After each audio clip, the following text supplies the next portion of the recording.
Mark 10 is the words of Jesus, verses 8 and 9. Jesus quotes Genesis 2:24. For Jesus, this verse was the most fundamental verse about marriage in all of the Bible. This was Jesus' foundation stone for the beginning of all of His teachings about marriage. Verse 8, Mark 10. The two shall become one flesh. So, Jesus says, they are no longer two, but one flesh.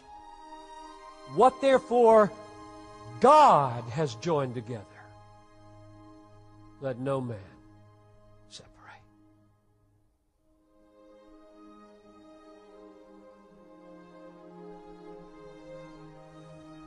That's huge.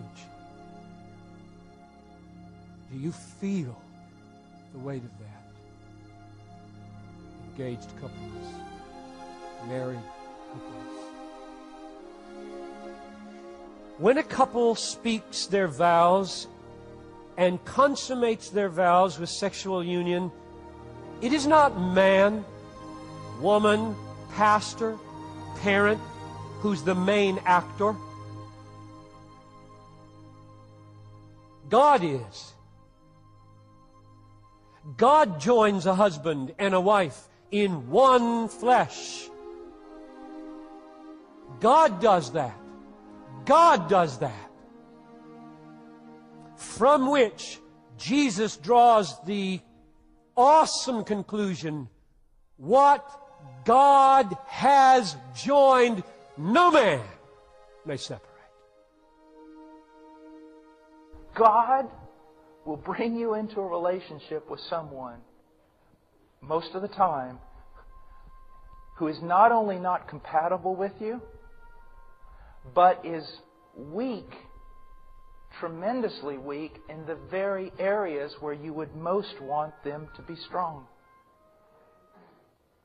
Now, why does He do that? I'll tell you why.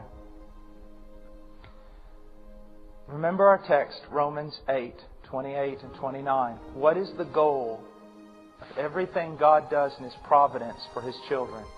To conform them to the image of Christ. Now, when you think of the image of Christ, what are some characteristics that just automatically spring to the forefront?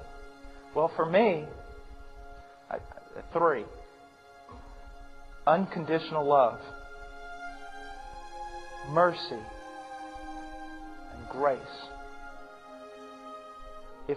If I could pick out 3 things in which they told me, you can imitate Christ in these, that's what I think about. Unconditional love, mercy, and grace. Now, I have some things here I want to just go ahead and read that I've written out so I get them right. Let me ask you a few questions. How would you ever learn unconditional love if you were married to someone who met all the conditions? Question.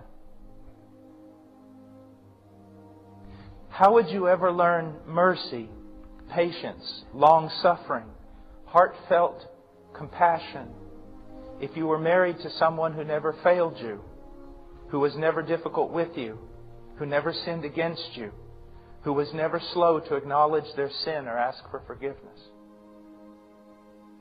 How would you ever learn grace, to pour out your favor on someone who did not deserve it if you were married to someone who was always deserving of all good things? Do you see that? Listen to me. The main purpose of marriage is that through your marriage you become conformed to the image of Jesus Christ. Marriage, I believe, is the greatest instrument of sanctification. You are married to a person who does not meet all the conditions so that you might learn unconditional love. You are married to a person who needs mercy so that you learn to give it.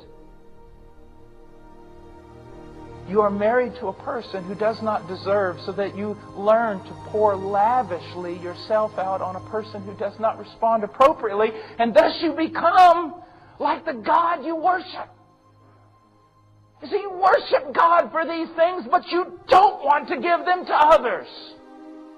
You worship God for grace, but you demand that your wife live in such a way that she not be in need of it. You worship God for unconditional love, but you get mad at your own wife when she doesn't meet the conditions.